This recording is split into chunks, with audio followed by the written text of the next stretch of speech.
Уважаемые коллеги, вашему вниманию предлагается доклад о методах диагностики рефлюксной природы кашля. И позвольте уж не напоминать, что из себя представляет гастроэсофагеальная рефлюксная болезнь.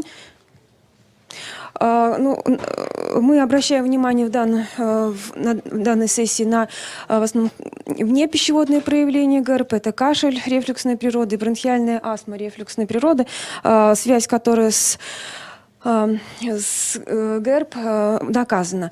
Но что интересно, когда мы можем заподозрить, что кашель связан именно с рефлюксом. Тогда, когда нет никакой связи ни с курением, ни с внешними экологическими какими-либо факторами, нет употребления препаратов, вызывающих кашель, именно ингибиторов ингибиторов АПФ. Кашель продолжается более 8 недель. Интересно, мне бы хотелось еще также добавить сюда один из пунктов, как возможное присутствие симптомов изжоги и регургитации, хотя это не обязательно. Такой симптом может присутствовать и где-то у 50% пациентов. В таком случае, в отличие от Американской ассоциации гастроэнтерологов, мы бы рекомендовали провести сначала диагностику именно при атипичных симптомах, а затем уже назначать ингибиторы протонной помпы, потому как они имеют свои тоже побочные действия.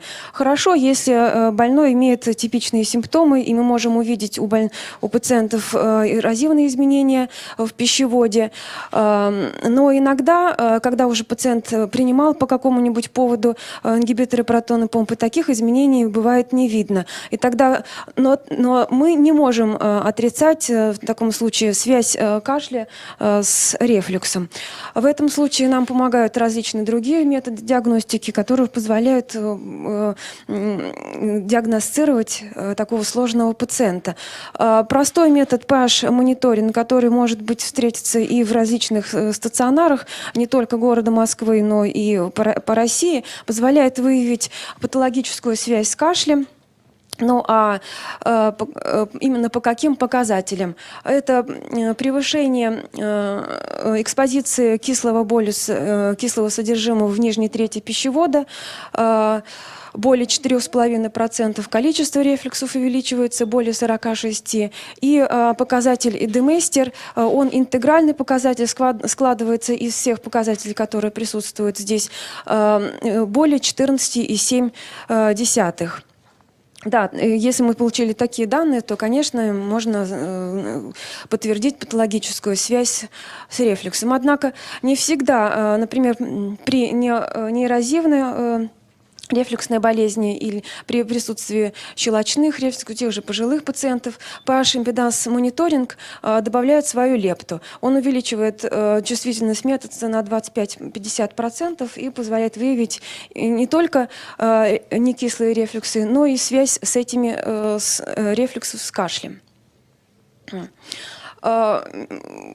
Конкретных таких стандартных принятых норм, конечно же, нету, но до сих пор мы используем, основываемся на исследовании Зербиба. Это европейское исследование в 2005 году проведено, где он установил у здоровых пациентов наличие рефлюксов не более 75% и проксимальное распространение рефлюкса не более 22%. То есть, если показатели у данных пациентов находятся в его пределах, то можно заключить какое-нибудь отсутствие патологических гастроэсофагеальных рефлюксов. Если это количество в каких-то цифрах превышает, мы проводим также анализ симптомов рефлюкса. А это более важный показатель, на что мы опираемся при диагностике рефлюксной природы кашля.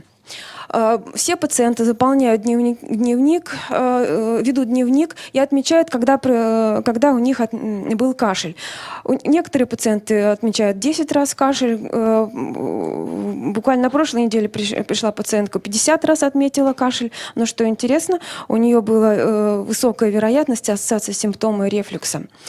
Это как раз данные этой пациентки, когда у нее был и симптом И рефлюкс отмечался до кашля, и даже было дважды кашель, между ними отмечался рефлюкс по pH-импедансометрии. Анализ симптомов позволяет нам определить именно эту связь, и индекс симптомов, если более 50%, то мы говорим о высокой связи симптома и рефлюкса. Если индекс возможной ассоциации симптома и рефлюкса более 95%, а это он оценивает как бы возможность возникновения рефлюкса у данного пациента. И особенно он высокий бывает у пациентов с некислыми рефлюксами, даже вот те, кто с большим количеством симптомов. Кроме этого описываемого метода мы пользуемся рентгеноскопией верхнего отдела пищеварительного тракта, чтобы уточнить, есть ли грыжа пищеводного отверстия диафрагмы. Поскольку сама по себе грыжа, несмотря на ее размеры, она способствует любому увеличению количества рефлюксов в пищевод. Иногда даже видим во время исследования рефлюкс на второй картинке, где отмечена огромная грыжа. В этот момент у нее произошел как раз-таки и спазм нижней трети пищевода, и рефлюкс дошел до верхней трети пищевода, и, возможно, и у этой пациентки отмечался именно кашель. Кроме того, метод позволяет также отдифференцировать одно такое заболевание, очень сложное, ахолазию пищевода. Заболевание протекает также с то есть с кашлем именно по ночам. Но в данный момент эта болезнь не относится к гастроэзофагеальной рефлюксной болезни. Перед исследованием pH-импеданса мониторинга мы проводим обязательно манометрию пищевода, которая позволяет выявить нарушение моторики. В основном у больше чем половины пациентов с кашлем именно страдают неэффективная моторика пищевода. И эта неэффективная моторика пищевода, она важна для возникновения ночного рефлюкса и соответствующего за ним ночного бронхоспазма или ночного кашля. В исследовании, которое проводилось достаточно давно, еще в 2000 году, у больных с хроническим кашлем по манометрии выявлялась в половине неэффективная моторика, а также в какой-то степени ахолазии и сегментарный или диффузный эзофагоспазм.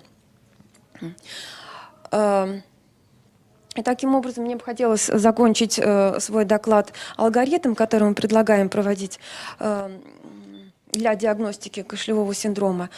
То есть пациенты с кашлем могут попадать к гастроэнтерологу именно через специалистов, пульмонолога, аллерголога, которые исключают свои заболевания, и только потом мы приступаем уже к диагностике кашлевого синдрома. То есть проводим гастроскопию, рентген и там, где необходимо, суточный импеданс-мониторинг. Поскольку это, как вы уже сами сказали, это достаточно дорогой метод и требующий не только денежных вложений, но и знаний специалиста. Спасибо большое за внимание. Спасибо, спасибо. Уважаемые коллеги, вопросы, смелее.